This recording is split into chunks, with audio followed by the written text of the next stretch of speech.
everything's handmade, and it's really. Yeah, I've been correcting somebody else's mistakes for about 2 years. I've been correcting someone else's mistakes for 2 years.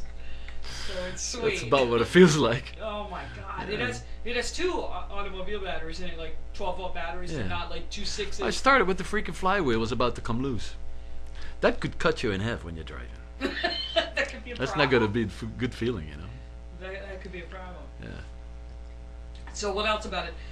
Does it have? I mean, it took us the flywheel alone. I mean, it took a jack, a big floor jack, one guy on each end just to hold it upright so it wouldn't fall over. And it was coming off. The bolts that were in it were not of the correct hardness, which is why it was the getting tensile loose. strength was wrong. Right, that was the first thing we started with, and it just kept on going. And it's no It took all the freaking bugs out of it. Now you can drive it over a fucking house. So how fast? In first gear, on idle. How fast does it go? Faster than your balls will let you. Faster than your balls will let you.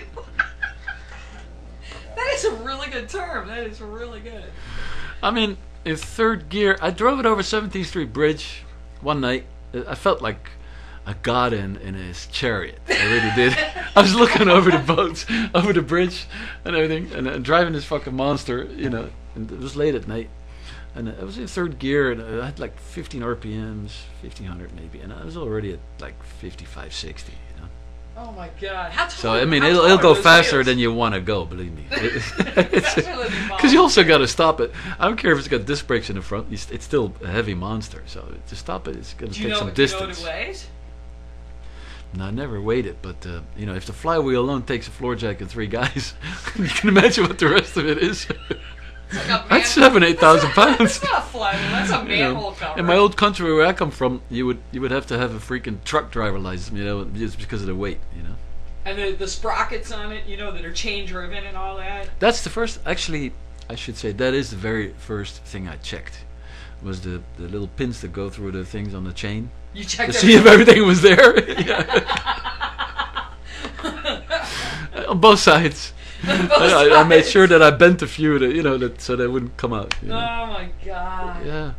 I don't know how those race car drivers did it back in those days, man. I mean, So those, what those was that guys car had balls. originally? Was that like an old fire truck or something that was converted? Yeah, it was an old American LaFrance fire truck, Oh, no kidding. And what year is that? 1915.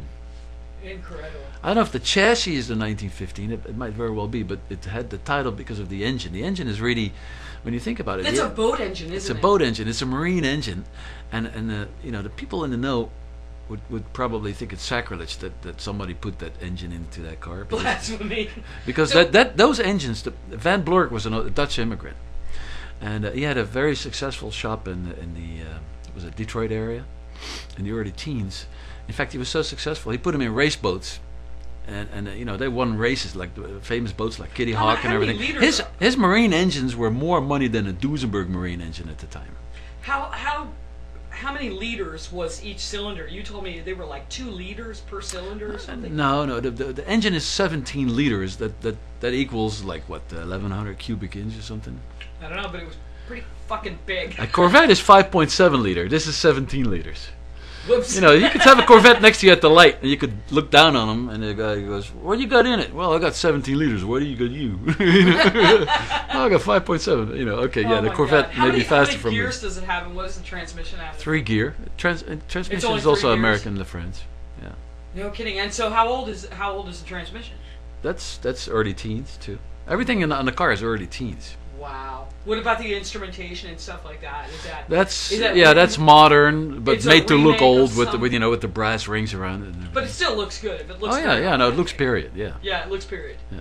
And it runs on regular gasoline, obviously. yeah. And yeah, of course, mileage is not even a question. I mean, I know. it's just a gas don't, gauge. don't ask me if I ever Use a checked gas that. gauge is like a tachometer, you know. I mean, it just doesn't I had it in matter. Hershey, and you know, I started it every couple hours, and I had a crowd around. It was like crazy, but Well, you can hear it in the building over here when it's when thunder. you start it up. Yeah, the windows will shake. I can hear it inside here in our studio in our editing suite. I can hear it, and you are at the end Oh, of yeah. the building. Yeah, that's- You are literally 16 or 18 bays away on the other side. I feel like the god of thunder And when driving. you fire that thing up, and I go, JP's starting it again. I know it's running. We can literally hear you all the way over there. It's a lot of fun. It's crazy. And I took it over to Las Olas Boulevard the other day, and I parked it right in front of the Riverside Hotel. And it was a nice empty spot, and because it's got power steering, I could back it in. And since the steering is on the right, it has power steering. Yeah, which you need, believe me. Because I drove it one day and the belt came off, and believe me, I don't know how to freaking make it home. But it was a workout. It was, yeah. But anyway, I backed it in nicely in front of the hotel. And here's all these people all nicely dressed up and everything dining. And here I am with goggles. I love you with the goggles and the helmet. The goggles and the helmet. And I'm backing it in right in front of the Riverside Hotel. Nice little hole to put it in, you know. I shut it off and it went BAM! Nice little big fart, you know. Backfired. And then with my best English accent, you know, I turned to these people and I said, "Excuse the noise, folks." You know. I stepped out and I walked right into the hotel. Oh my God. And I had my wife waiting on the other side of the hotel at the valet because we were going to somewhere else for dinner. I just we left gotta the get car. a picture of you where we put the goggles on you and take like makeup and blot your face black and just pull the goggles up and put them on your forehead so you look like Rocky Raccoon, you know, and just have a thumbs up sitting in the front seat of that thing. That's a good idea. It's a good idea. We do. But I mean, these people must have thought I came from another planet. I tell you. I mean, So are you ever going to let the thing go? Or are you going to sell it to someone? Or what's the deal on that? Yeah. I know you have a handful of these. The reason why I became a merchant in these things is because I get bored with the car, no matter how crazy it is, after a couple of years. And it's been a couple of years. That is a crazy car. But you have something that's very similar to it. I took a few photos of it. What is it? Yeah, that's the smaller brother built by the same guy. It was built by the same man. Okay, because I wanted Gary to Wales in California. to show a couple of those photos and let people see that there are two of those. So tell us. The other one is smaller. Much different tires. This is longer. It's got bigger wheels. It looks like carburetors all Actually, in a row. the other one has it's all American La France engine all the way back. So that's got a smaller engine. It's only 14 liters. Ooh. So, yeah, I apologize. It's a little bit smaller. Well, but yeah, that has got a bunch of carburetors on it. It looks good and it drives good. Very interesting vehicle. That's called the Bastioni. We're going to run out of time here, so we got to wrap it up. It was all right, guys. Really great. Well, hey, enjoy the pictures, enjoy the movie, and happy motoring. Give yourself a perk. You are with Victory Cars. VictoryCars.com. And you can find some absolutely insane cars on his website. VictoryCars.com. That's what I like doing. Is find crazy cars and make them also. Cool. Great having you in the studio. Thank you. Thank you.